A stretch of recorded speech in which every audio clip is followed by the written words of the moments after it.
So, anybody remember anything from last week?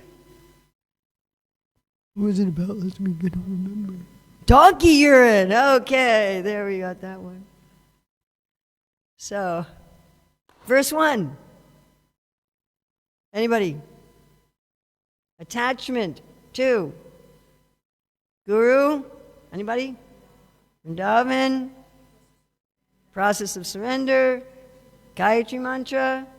Holy name. Devotees. All right. Verse 2. Giving up the pride of being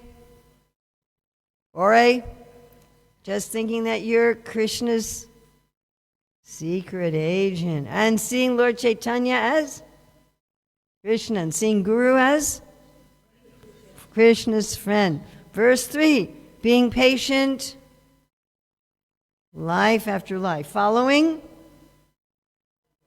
Rupa, Janatan, and Swarup Damodar. We talked about how Swarup Damodar taught the process of spontaneous devotion in two different ways, an external and an internal path, and he taught the external path to Vikeshwara Pandit and the internal path to Radhanath Das Goswami, which is what we're studying. Yes. Okay, and third verse also, Saragam. So either to have, which is the picture you hit up during Jai Radha Madhava, either to have already awakened your rasa to at least to a beginning extent, or to desire to do so. All right, then we go through the obstacles. First obstacle, pride of speech. It was verse 4. Metaphors. Tigress and prostitute. And we also shouldn't be talking about Lakshmipati. Yes. So what's our cure? A jewel of service. The service of Radha and Krishna and Vrindavan, which means that our speech has to be beneficial. Very good. So now we have this jewel of beneficial speech and service. And our next obstacle, verse 5, is the pride of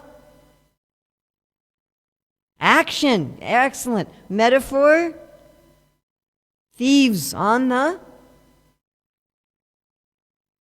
highway. Come on, you guys gotta be expert in this one. Highway robbers at the robots.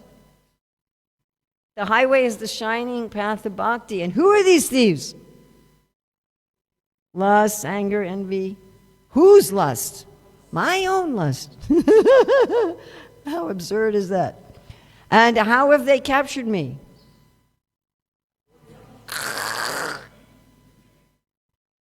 And so what's the, like a dog. I'm like a dog being pulled on a leash by my own lust, my own anger, my own envy. Wild, isn't it? Isn't that wild? Cure. Cry to the devotees of Baka be the killer of Baka. Krishna, who's the killer of Baka. And Baka represents hypocrisy. All right, he's that crane, right? He's like crane. He's crane. All right. So then we're at verse 6. So then we have the jewel, we have the protectors on the highway. Now we're talking about pride of the mind. Pride of the mind. Metaphor. Donkey urine. A big donkey. So it's a very big donkey. And this urine, this bath in this donkey urine feels like what? Burning. Burning. So this is when we think we're doing something for Krishna, but actually it's ill-motivated. Right? So it's deceiving ourselves.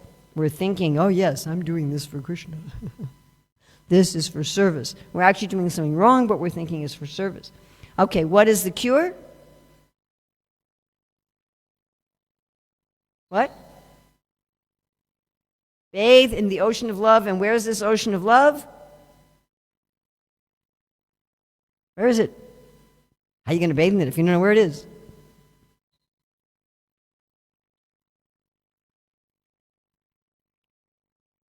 Well, that's honesty is a good starting point. It's at the feet of Gandharvika Giridhari. Right? Remember that picture with them at Govardhan Hill with the water at their feet? So what does this mean, to bathe our mind in the ocean of love at the lotus feet of Gandharvika and Giridhari? What do we have to do? We gave you 4 steps based on Bhagavad Gita. First, we go to Krishna and we say what?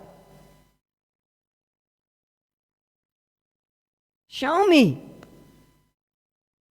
Show me where I'm bathing in donkey urine. Show me, and I'm going to believe you, and I'm going to act on it. And then what does Krishna do? He shows us. Do you think he wants to show you? Yeah, of course. What does he show you? He shows you Krishna and Maya. Yes? Then what do we have to do? Third step, what do we have to do? We have to choose. And then what does Krishna do if we choose him and we reject Maya? What does he do? He removes Maya instantly. Okay, and then we're bathing in the ocean of love. So we've got this jewel of service. We have the protectors from the thieves.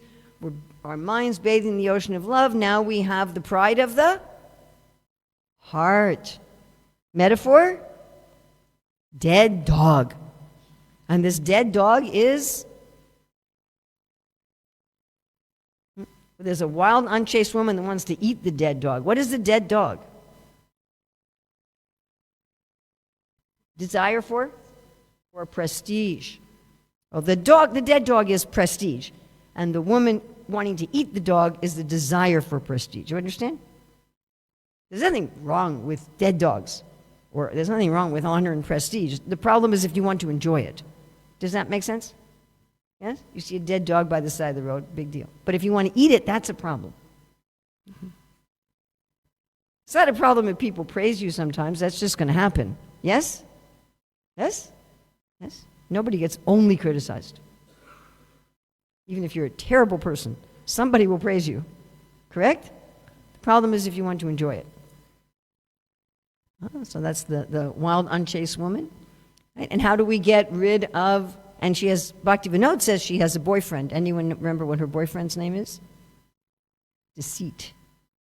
So how do we get rid of this desire for prestige? Oh, what is it we want to be honored for at this point? Being a devotee. You're such a great devotee. Oh, you're such a great devotee. You're so sincere. You're so renounced. You're so pure. Yes, I am. Finally, someone has recognized my sainthood. And we all have this in us a little bit, don't we? Yeah, we do. And so how do we get rid of this? I mean, it's ridiculous when we talk about it. It's ridiculous, right? Serve the generals, and then they will vanquish this unchaste woman. And then the heart becomes clean like a beautiful city, and the chaste ladies of love enter it. All right. So remember in verse 1, Radhanath Das Goswami says, Saradamban Hitva, always get rid of.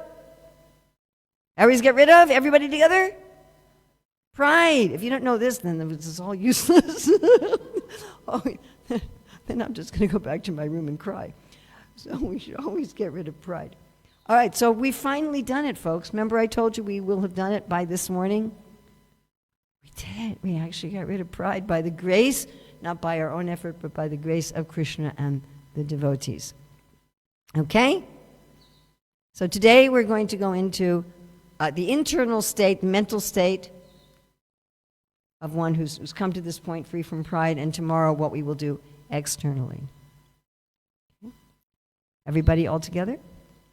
Yata dustatvam me davayati shasyapi kripaya yata mayam premamritamapi dadyat yujvalamasho yata shri gandharva bhajana vidhaye prerayatimam Tata goste kakva giridharam iha tvam bhajamanaha. All together. Even though I am a cheater, the Lord's mercy can drive away my inherent wicked nature, give me the glowing nectar of divine love, and inspire my heart with the process to worship Sri Gandharvika. Therefore, O mind, with pleading words, you should worship Sri Giridhari here in Vrindavana. So, in English, we have a common compositional form, the if-then sentence. In Sanskrit, you have a very common form of yata tata. Yata tata. So you have 3 yata and 1 tata. So these 3 yatas are the 3 things that Radhanath Das Goswami is asking for, and then tata is therefore do this. So please give me this, give me this, give me this, therefore this. So what are the 3 things? So he's asking for mercy,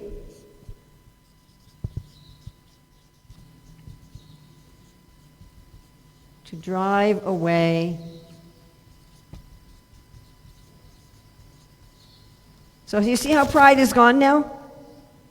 There's no more I'm a great devotee, all these things I'm doing are actually service, I can do all these nonsense things, it doesn't matter, I can say all these nonsense things, it doesn't matter. You understand? Or I want my prema right now, or I'm a really good person. That's all gone. All those levels of pride. I'm just basically wicked. And I need mercy to drive that away. Okay, 2. What's the next one? The glowing nectar. So I want to drink the glowing nectar.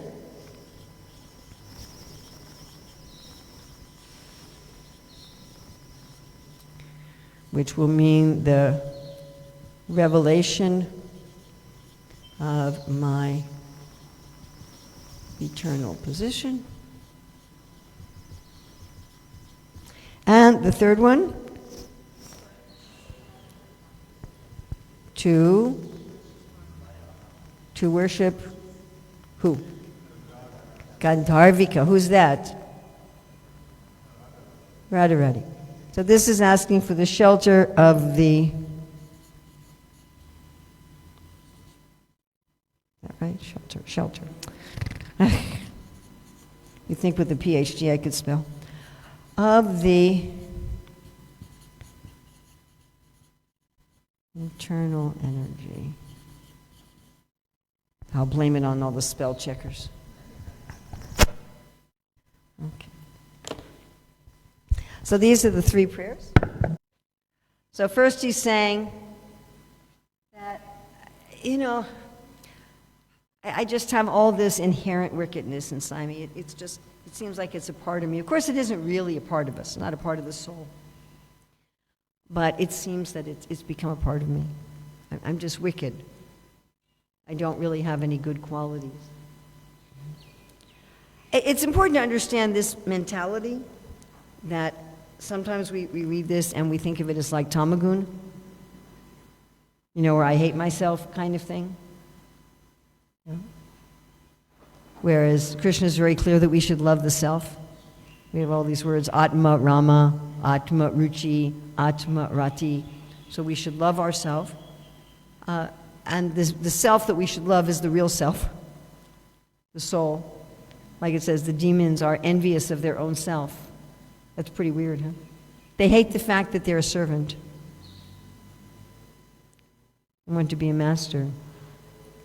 So I, a pure soul, who has the qualities of God and is already wonderful, I don't have to do anything to be wonderful.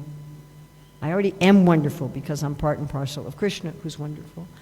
And I have in the past and I am in the present voluntarily putting myself under the control of the modes of material nature. I am voluntarily embracing evil. So therefore we can say it's inherent. I'm doing this voluntarily. Nobody is forcing me. There's no devil that's forcing me. And I need help. I need mercy. I'm not able to get, right? Daivesha gunamayi mama maya dharachya mam eva ye prapajante mayam evan tarantite. Actually, we can't even get into Maya by ourselves. Prabhupada had that in his prayer. We can only be put under illusion by the grace of God, and therefore we can only get out of illusion by the grace of God. I mean, a simple metaphor might be if you've ever gone on or seen anybody gone on a ride in an amusement park. You know, a roller coaster or a Ferris wheel or something. You can only get in by the grace of the people who work there. You have to pay something and they have to like buckle you in so you won't actually get hurt. And you can only get out by their grace also. The thing is, you know, they don't want you climbing out at the top of the Ferris wheel. So you have to get out by their grace. But you're going in voluntarily, you understand? You're doing this thing voluntarily. But you can only get in or get out by the grace of the people who run the thing. So, you know, I'm stuck in this, I need mercy. My heart is dirty. Please grow a flower in the dirt of my heart. Now, one thing when we read these things like Manah Siksa and all of these anartas and all of these levels of pride, it can feel kind of overwhelming, right?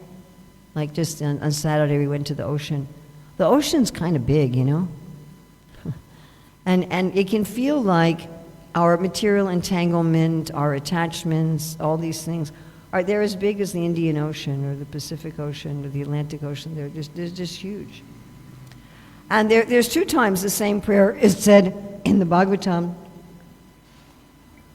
Once by the demigods when Krishna's in Devaki's womb, and another time by Lord Brahma after all the cowherd boys and the calves manifested as Vishnu forms, where they said that this material problems, they're like an ocean. They're like a huge ocean.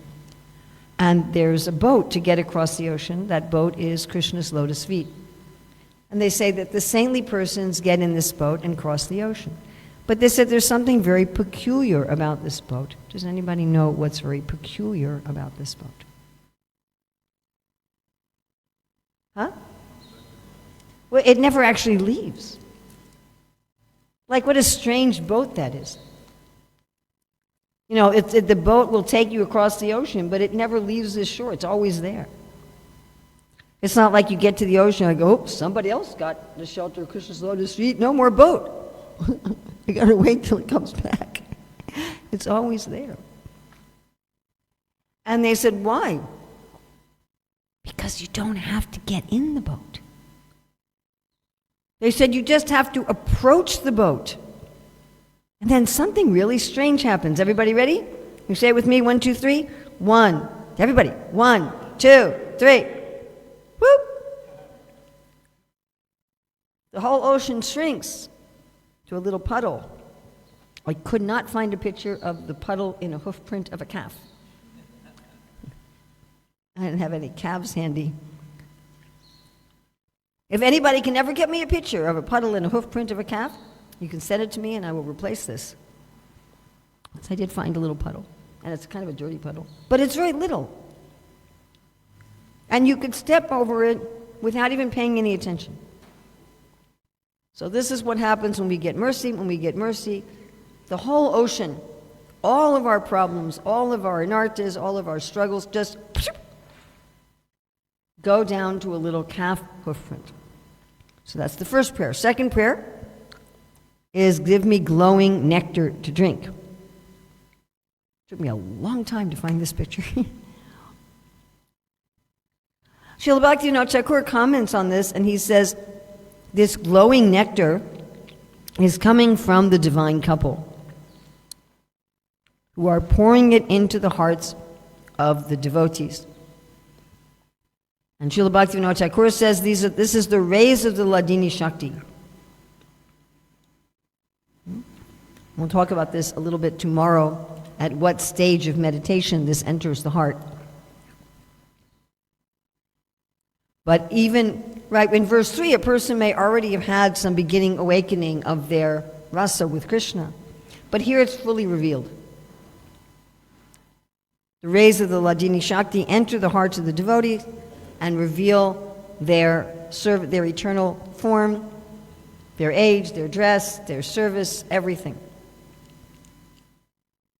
And the third prayer is, Giridhari, oh Krishna, please inspire my heart to worship Gandharvika. This is interesting. Often we think, well, I'm going to worship Radharani to worship Krishna. Here it's, I'm going to worship Krishna to put me under the shelter of Srimati Radharani. And that is because she is the internal energy. Mahatmanas tumam partam diving prakritim ashritaha. To have the shelter of the internal energy. Without being under the shelter of the internal energy, we cannot actually engage in the service of the Lord. So get me out of Maya, show me who I am, give me the shelter of the internal energy. This is our painting for this verse. And Srila Bhaktivinoda Thakur, in Bhaktivinoda Thakur's commentaries in Manah Siksa, he has his own songs that he's written, but he also quotes many other verses and prayers, especially in these later verses. So here he has a series of prayers. Jai Shri Shri Radha Radhanath, Giriraj, Shri Chaitanya Mahaprabhu. So here are some of his prayers that he's quoting prayers of others, usually Srila Rupa Goswami, but sometimes from other places. O Devi Gandharva, falling on the ground like a rod, I, an extremely distressed soul, beg you to please count me as one of your near and dear ones. O Devi Gandharva, when will I dress you in a cloud-colored sari? When will this servant be able to massage the feet of Radha and Krishna? And Bhaktivinoda Thakur says that we take shelter of one of the assistants to the divine couple, and gradually we get the eligibility to serve them directly. So this may sound very high, and you're thinking, whoa, this is like so far beyond me. Now can I even sing this verse? But remember I said in the beginning that Manah Siksa is also applicable even to a new person. There's some prayer we say in our Hare Krishna movement that includes these three requests. And we sing it every day. Huh? Anybody know what it is? It's all CRT. So even if you just walked in the door of a Hare Krishna temple for the first time, and you don't know anything about Krishna consciousness, and I know many temples that do Tulsi Arti as part of the Sunday feast. They don't know anything. Here we give them a copy of the prayer and say, sing along with us. So this is something we can ask for even in the beginning. Okay. All right. So when that happens, when we have these prayers answered, then what are we going to do? So first, Srila Radhanath Goswami is going to talk about what we're going to do mentally, and then in our verse tomorrow, what we're going to do physically. Srila Rupa Goswami, when giving the definition of pure devotional service, he says Shilanam, which means action. And Srila Vishwanath Thakur and Srila Jiva Goswami explain that that action is mental and physical.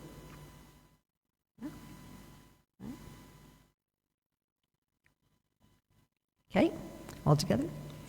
Marishana tatve vraja vipina chandram vrajavane swarim tanna tatve tad atula sakit ve tulalitam vishakam shikshali vitarana gurutve priyasaro Girindro tatprek shalalita rati datve smaramanaha. All together. O mind, meditate on Krishna, the moon of the Vrindavan forest, as the Lord of my leader Sri Radhika. Meditate on Sri Radhika as his most dear object of love. Meditate on Sri Lalita as her incomparable friend. Meditate on Sri Vishaka as the foremost guru distributing the teachings of love. And meditate on Radhakund and Govardhan as givers of the sight and love of Sri Sri Radha Krishna. So he's giving us here and two places. So Krishna, and if anyone can remember without looking at the screen, Krishna as what? Moon. Of the Vrindavan forest.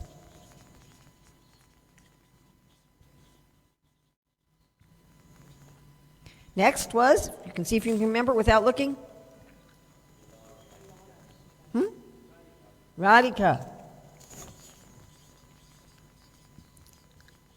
As? Dearmost object of love.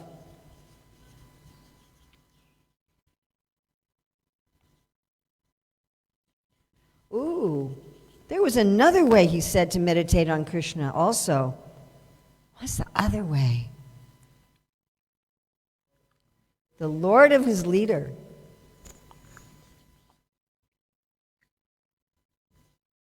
And who's his leader? Yes. Okay, next person. Lalita.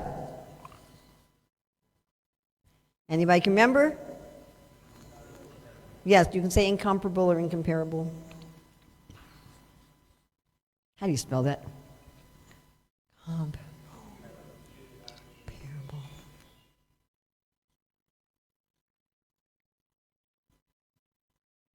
Only subject in school I didn't get an A in. There's a whole story behind that one. Next one.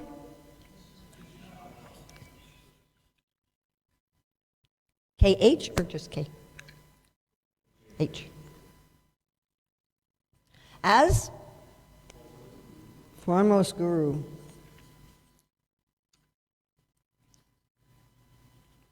And the two places? Radhakund and Govardhan, which give what? Two things. Right, they'll give you the vision and the love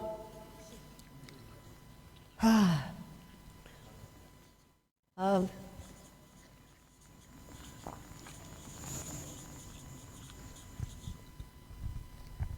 they'll let us see the divine couple and have us love them.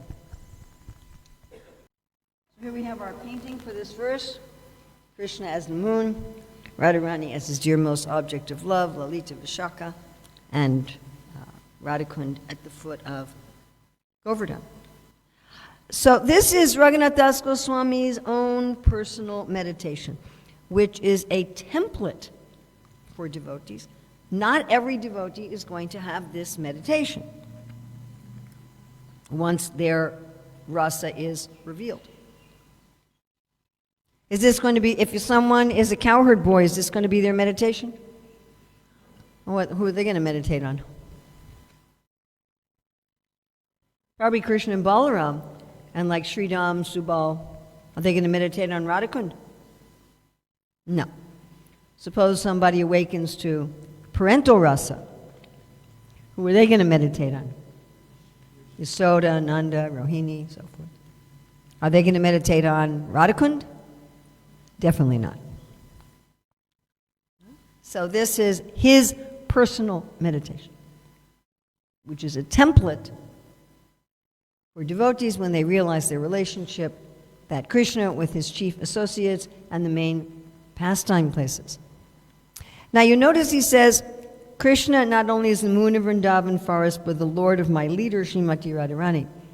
Raghunath Das Goswami is among those groups of pure devotees who are worshiping Radharani, and they worship Krishna because Radharani likes Krishna. There are also devotees who worship Krishna, and they worship Radharani because Krishna likes Radharani. And then there are devotees who worship Radha and Krishna equally. So this again is his particular mood. This is not the mood even of all the gopis. And of course there's other gopi leaders as well. Srila Rupa Goswami starts off his Bhakti Rasamrita Sindhu with offering obeisances to Taraka, for example. So she's a leader of another group of gopis. There's going to be some variety there. But anyway, this is his mood. His mood is that I worship Radharani, she's my leader, and I worship Krishna only because Srimati Radharani likes him. And so Srila Bhaktivinoda Thakur has prayers for each of these personalities, in his commentary. Here we have Srimati Radharani offering flowers to Krishna as the moon of Vrindavan forest and her leader.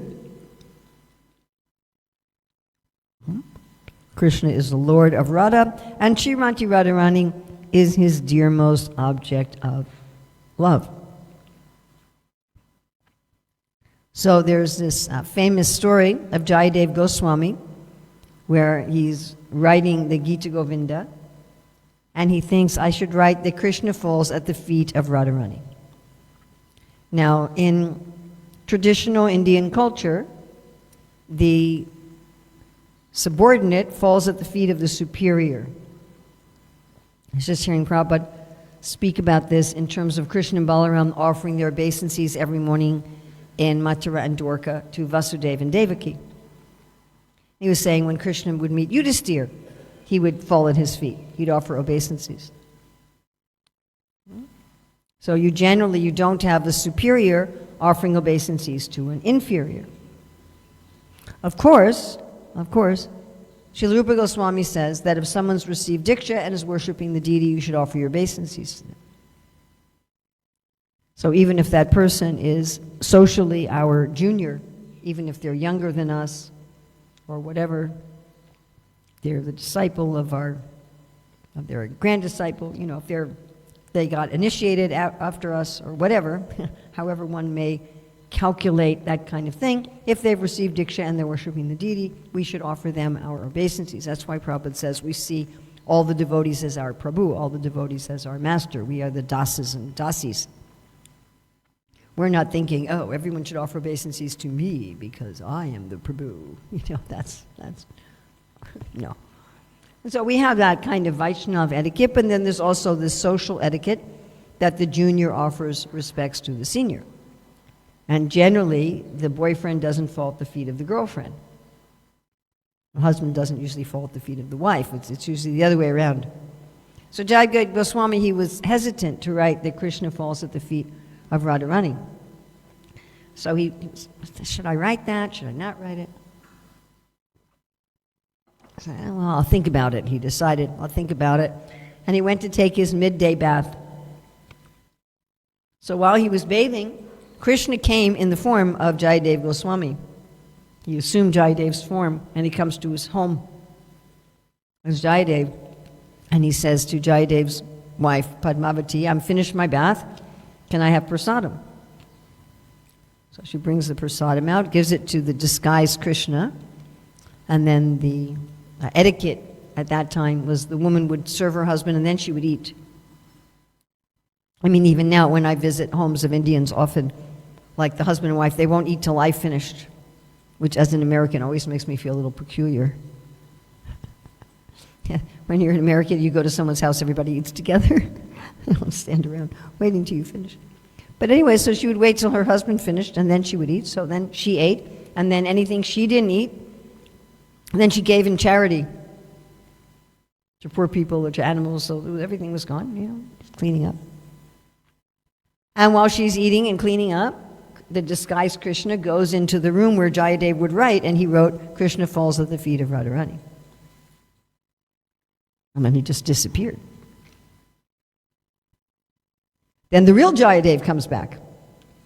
My dear wife Padmavati, I finished my bath. Can I have some prasadam?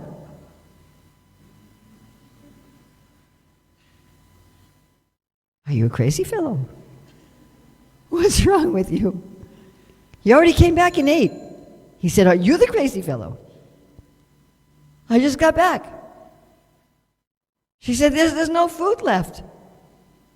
I fed you, I ate, I distributed it, I cleaned up.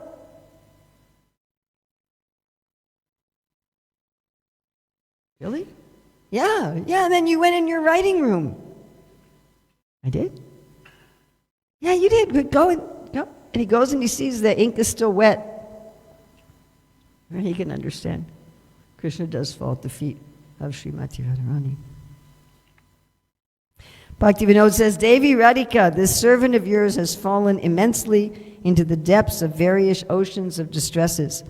Through the amazing boat of your strong mercy, kindly rescue this servant and make her attain the liberating shore of your lotus feet. Then Vishaka as the guru teaching the arts of love. Now this is also interesting. This is Radhanath Das Goswami's own relationship with Vishaka, because the other Goswamis usually refer to Lalita as the guru more than Vishaka. Sometimes Vishaka, but more consistently Lalita. But here Radhanath Das Goswami is seeing Vishaka as the guru. Now in Chaitanya Lila, Ramananda Roy is usually associated with Vishaka. Not always. I mean, Prabhupada says that some people say Ramananda Roy was Lalita. But generally we understand Swarup Damodar to be Lalita and Ramananda Roy to be Vishaka. And we know that Ramananda Roy took the role of the guru of Sri Chaitanya Mahaprabhu. Mahaprabhu went to him and asked questions, and Ramananda Roy answered. So the Lord, in the mood of Srimati Radharani, is taking instructions from Vishaka there as Ramananda Roy. Now, Vishaka also manifests as the river Yamuna. Just recently at Govardhan, I was hearing Sachinandan Maharaj say that Yamuna is one of the protectors of Vrindavan. He was saying there's, Gopishwar Shiva, there's Vrinda Devi, there's Yamuna and Govardhan as physical barriers that one has to ask their mercy to enter into Vrindavan. So Bhaktivinoda Thakur first quotes some verses establishing that Vishaka is also the Yamuna. Now the Yamuna is one of the twin children of Suryadev. So Yamuna has a twin brother, Yamaraj. So here we see Yamuna and Yamaraj, the twin children of the sun god, Suryadev. And Bhaktivinoda Thakur quotes a long prayer to the Yamuna. One verse is, "May Sri Yamuna Devi, the daughter of the lotus-friendly sun god, always purify me. She saves one from entering the abode of her brother Yamaraj, who punishes the sinful after death." Some songs we sing that mention Yamuna. Jai Radha Madhava.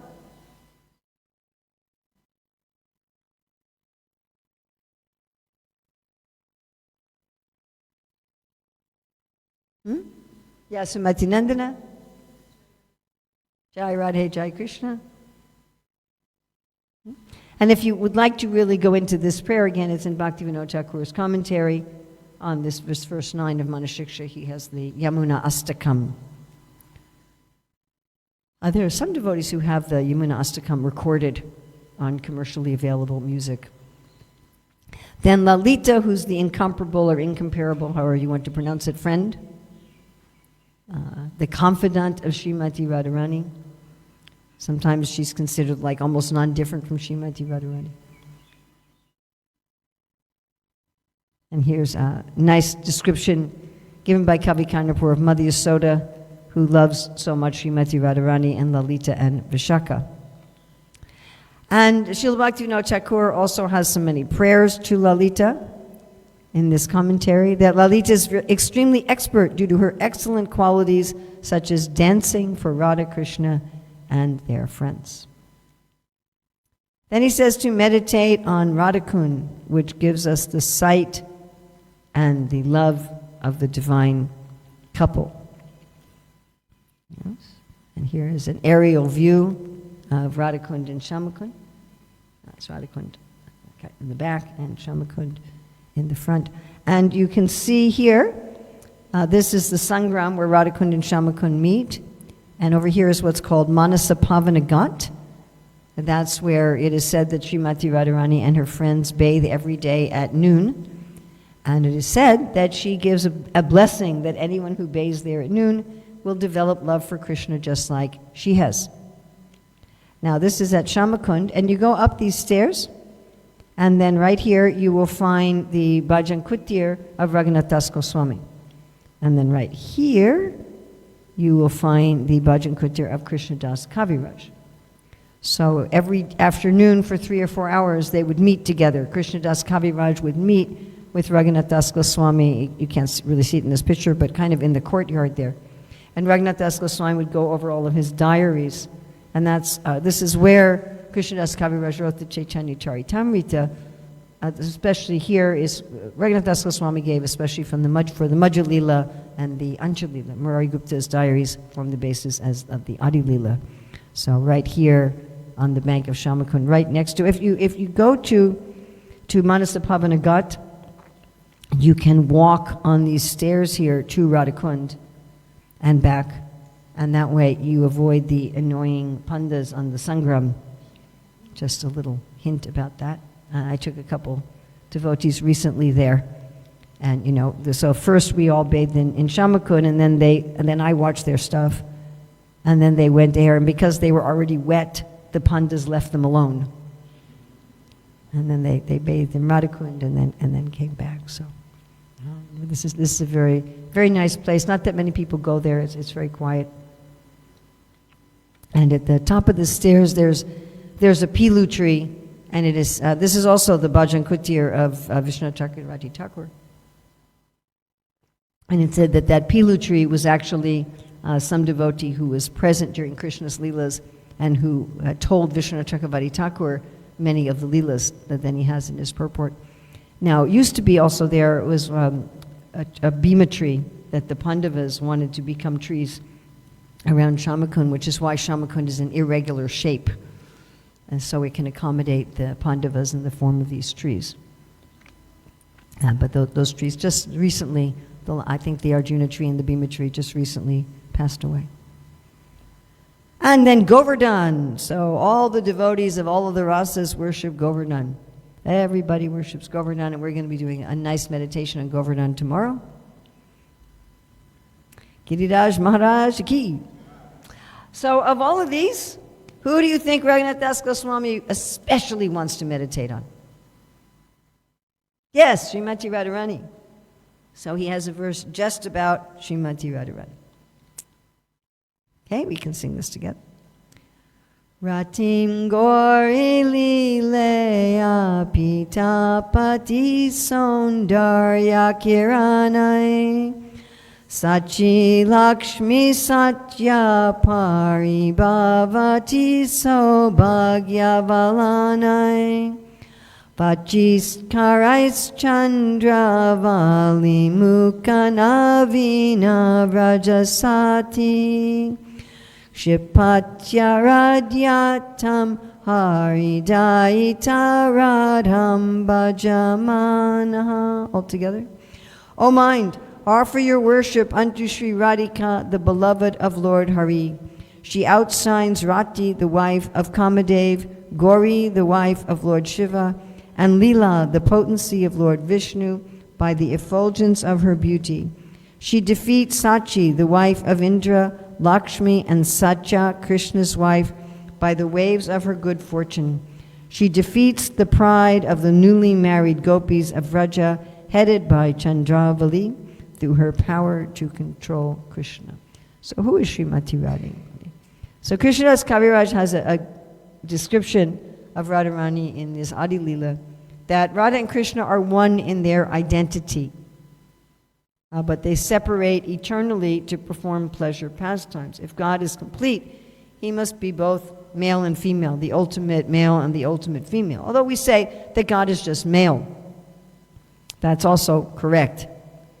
But still, Krishna and Radharani are one person, but they separate themselves eternally to enjoy pastimes. Of course, they are also together eternally in the form of Lord Chaitanya.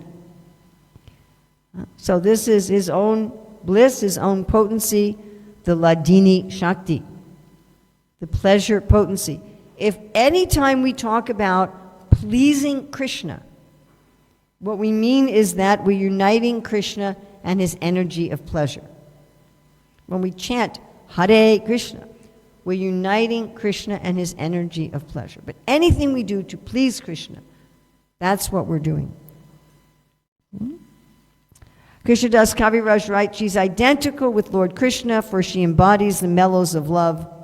She is an internal potency called Ladini that gives Krishna pleasure and nourishes his devotees. Now, this fact is extremely important. How does the pure jiva enjoy bliss?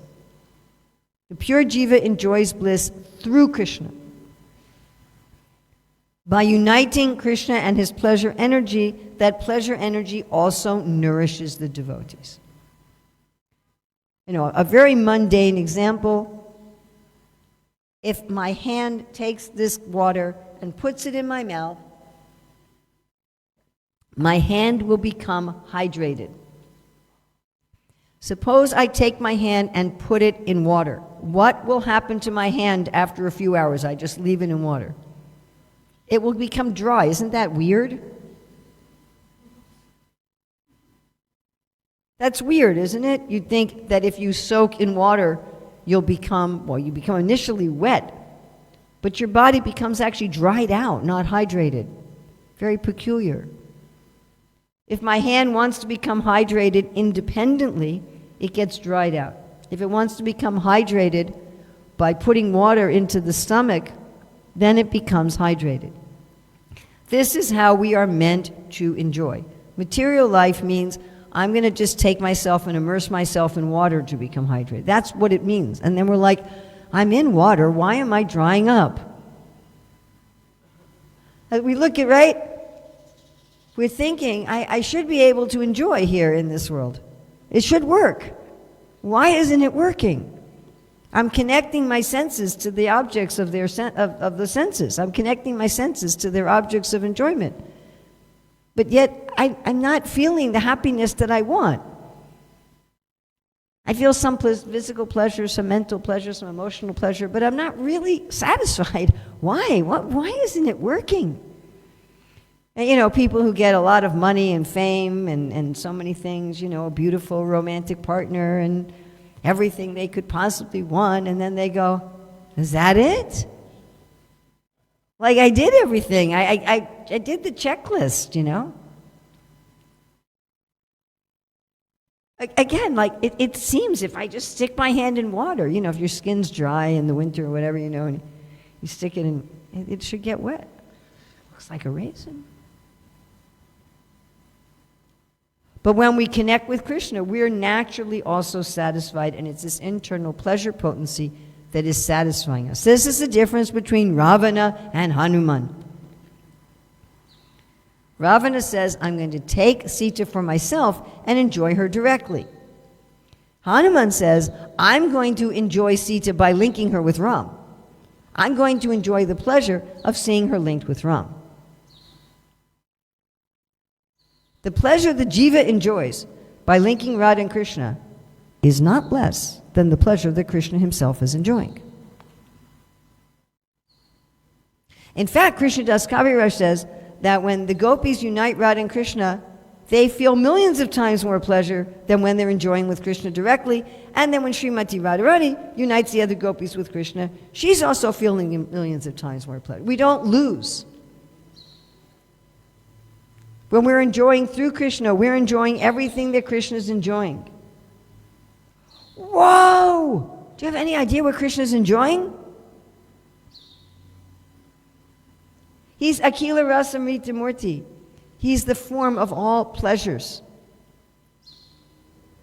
all at once. I have to first eat the pizza and then eat the ice cream. He can eat the pizza and the ice cream all at once. And all different kinds of pizza. And all different kinds of ice cream. Right? I mean, in Dubai, we have a Govinda's where they make their own homemade ice cream, and they have Chiku ice cream. And Sitapal ice cream. Whoa. Worth flying to Dubai for. So, if you could eat simultaneously thousands of kinds of ice cream and thousands of kinds of pizza and thousands of kinds of sabjis and all of this at once, and all the relationships, that each of us has our own particular relationship with Krishna. You all know that, right? But it's not that every cowherd boy has exactly the same relationship with Krishna as every other cowherd boy. There's categories. Srila Rupa Goswami describes categories of cowherd boys, categories of parents, categories of gopis. In Ujjwal and Nilamani, he goes to 350 or 360, can't remember which, categories of gopis. And then he says, this is not exhaustive because every single gopi is ultimately in her own category. And Srila Sanatana Goswami also says this in a commentary in Bhagavatam 10:13, that when the Lord expands as all the Vishnu forms, right, all the cowherd boys and the calves, they show themselves as Vishnu forms and they're being worshipped by millions and millions of living entities. And he says, Krishna has unlimited qualities, there are unlimited jivas, and each jiva is especially attracted to a particular quality. It's explained when Krishna expanded himself as 16,100 Krishnas to marry 16,100 princesses. Each Krishna was a little different because each of the princesses wanted to see Krishna in a little bit different way. So each of us is giving our own particular flavor to Krishna that he can only get from us and nobody else. And he can get it from himself. Like he can expand as the cowherd voice, you understand? So if I'm in Maya, it's not like Krishna's like, oh man, I just can't get that kind of ice cream today. It's not like that. But he preferred to enjoy that from us. So he's enjoying simultaneously all of these rasas from uncountable, unlimited jivas, all at the same time. And my dear friends, when we connect with him, we can taste all of that too, through him. So why are we in Maya? This is a really interesting question. Gross stupidity.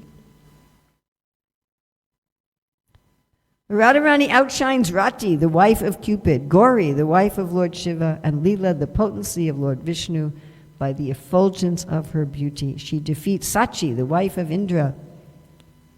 Bhaktivinoda writes, O Radhika, you are the moonlight of bliss for the white lotuses. O Radhika, you are as fair as fresh Gorachana, a bright yellow color, and have garments as splendid as a blue lotus. Your braids that are decorated with jewels and flowers give the appearance of a serpent's hood. So one time Srila Rupa Goswami wrote this, that Radharani's braid looks like a snake, and Srila Sanatana Goswami did not like this at all. He said, my dear younger brother, Radharani's braid is not like a snake. So as they're discussing this, in Vrindavan, there were 3 young girls talking. One of them had her back to them, and you could see her braid. And Sanatana Goswami looked and he thought it was a snake. And he said to the girl, there's a snake climbing up your back. And as she heard him, she turned around and she whipped her braid. And Sanatana Goswami looked at Rupa Goswami. He said, you're right, Radharani's hair is like a snake. She's the beloved of her father, Vrishabhanu. She defeats the pride of the newly married gopis through her power to control Krishna. Bhaktivinoda Thakur says, climb in the boat of the Sakhi's mercy and sail into the ocean of love, where you will find the lotus feet of the daughter of Vrishabhanu, Radha. So this is our painting for this verse. For this painting, we followed the verses in Bhagavatam 10th Canto, chapter 32. This is where Krishna's returned to the Ras Leela. And before this, there was no painting ever done of these verses. So these verses describe 7 gopis and how they approached Krishna or dealt with Krishna when he returned to the rasa dance after leaving them. And Srila Vishwanath Chakravarti Thakur, in his commentary, describes who each of these gopis were. And he also says there was an 8th gopi, but she's just not mentioned in the verses. So these are the 8 principal gopis. These are not the 8 friends of Srimati Radharani. These are the 8 principal gopis. By the way, there's different lists of the principal gopis in different places. So here are the left-wing gopis, and here are the right-wing gopis. So here's Srimati Radharani as the chief left-wing gopi. So she doesn't go up to Krishna. She stands at a distance. She's angry. It says she's biting her lip. Here is Lalita. She also does not go up to Krishna. She's just simply staring at him, wide open eyes. And here's Vishaka. It actually says she's standing, but the artist said, I have to make her sitting or the whole picture will be off balance. I said, okay. By the way, their clothes also are by the descriptions of our acharyas, so everything. In the back of our Manah Siksa book, we describe for each of the paintings how we got these descriptions from the Shastra, from our acharyas. So here's Vishaka. She took Krishna into her heart through her eyes, and then she closes her eyes like a yogi. This is Shamala. Shamala is the leader of another group of gopis. She's not in Srimati Radharani's group, but she's friends with Radharani. So she's neutral to Chandravali, and she's friends with Radharani. She's also a left-wing gopi. And although she's gone to Krishna, she's gone to him with the mood of possession. So she's just taken his left arm and put it on her shoulder. Here we have the leader, the topmost of the right-wing gopis. This is Chandravali, who takes Krishna's right hand in her two hands. And then Chandravali's chief friend Padma Gopi, and she's taking Krishna's right foot and she's about to place it on her breast. And then Chandravali's other chief friend Saibya, who is taking Krishna's chewed betel nut and is worshiping it. And then here we have Bhadra, who's the leader of another group of gopis. So she has her own group. She's friendly to Chandravali and neutral to Srimati Radharani. So here we see Radharani as the chief of all of the gopis. All right, it is 8:34. Maybe we could take like 2-3 minutes if anyone has any questions or comments on these verses. Yes? Comments are welcome. It comes as a question. Was it a roti or a puri? Yes, what's your comment that is pretending to be a question? Which verse? About Radharani.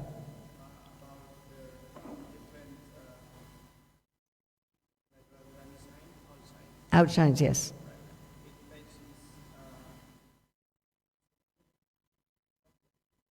Krishna's wife, Satya, yes.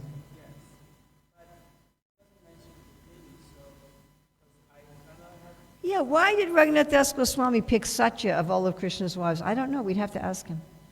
No, I mean, like, seriously, I don't know. I'm saying this as a comment, as a question also, but he doesn't mention Rukmini, but I've heard that Rukmini is an expansion. You've heard that Rukmini is an expansion of Radharani. Well, in one sense, all of the girlfriends are expansion of Radharani. Generally, Prabhupada says that we're expansions of Krishna, but sometimes Prabhupada says that we're all expansions of Radharani. Well, there you go.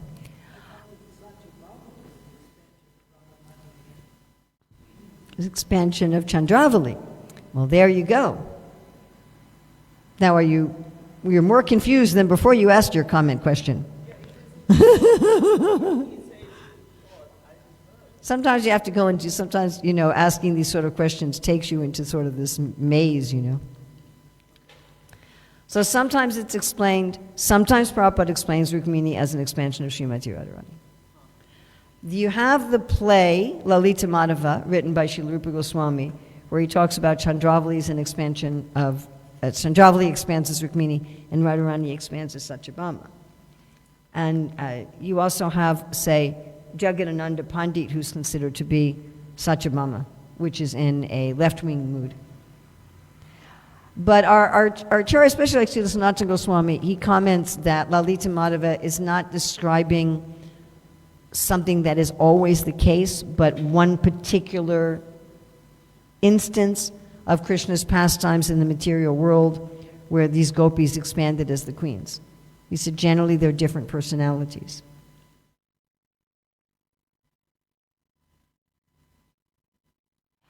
Something that is probably very difficult for someone like me to wrap my head around is how you can have expansion of a person who's a different person. I mean, materially, you can say the child is an expansion of the parents and yet they're a different person. That's not quite the same. Like, we're all Vibhinamsa expansions of Krishna. We're actually all incarnations of Krishna as Vibhinamsa. But we're different people. And I'm different from you, and you're different from him. And we're not Krishna, but we are Krishna. And even when Krishna expands, like as Balaram, they're the same person, but they're manifesting different personalities. Like just this morning reading Krishna book, how Arjuna kidnapped Subhadra. And he does that with the permission of Vasudeva and Devaki. And Krishna knew that the fake sannyasi was Arjuna, but Balaram didn't know.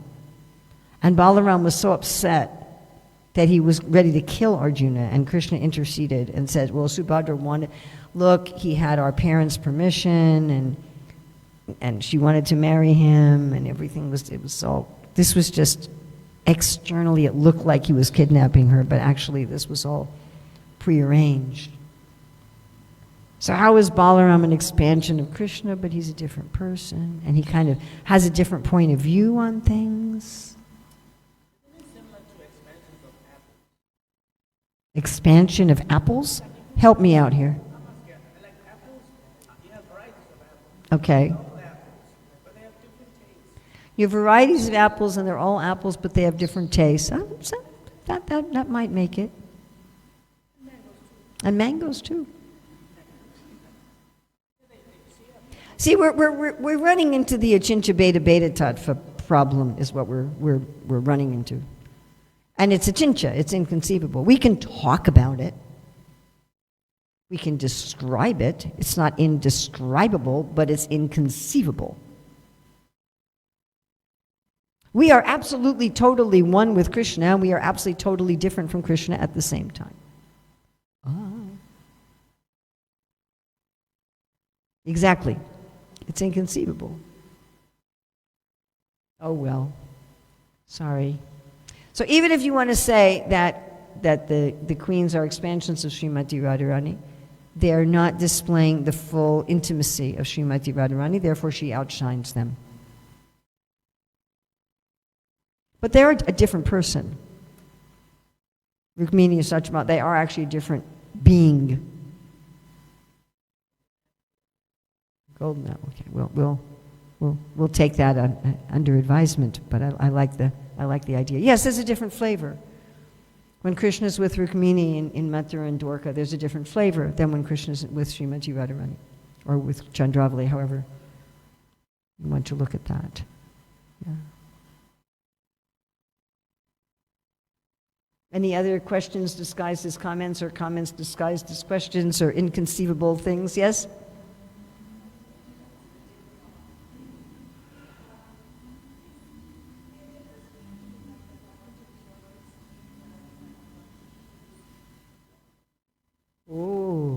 She said, with regard to the dead dog, is there a difference between wanting prestige and wanting to please people? You know, therapists identify being a people pleaser as a problem that we need to overcome, where we're thinking that pleasing other people is the key to my being worthy, and that I can't have any boundaries. And I can't take care of myself because I always have to make myself available to please everyone else.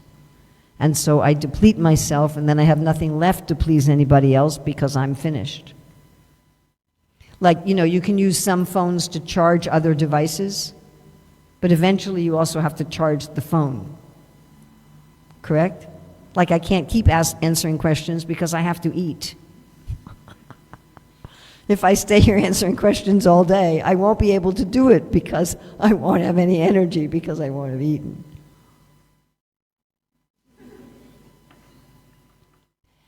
If I want to please people to please Krishna, that is perfect. That is the secret agent principle. I'm not trying to please my husband because I'm a very good wife.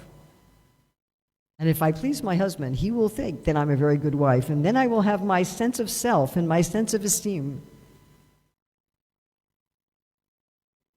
If I'm saying, Krishna gave me this jiva as my husband, this is the service he's given me at this time. It may not always be that service. My husband may die or whatever, you know, and I don't have to worry about pleasing him anymore. In my last life, he may not have been my husband, whatever. But right now, he's my husband, and right now, this is my service. Not to please my husband, who may or may not be pleased with me all the time. If you can find a husband who's always pleased with you, I would like to meet such a person. You know, he's not always going to be pleased with you. It's just not going to work. And what pleases him at 10 in the morning may displease him at 11 in the morning. It's funny like that, isn't it?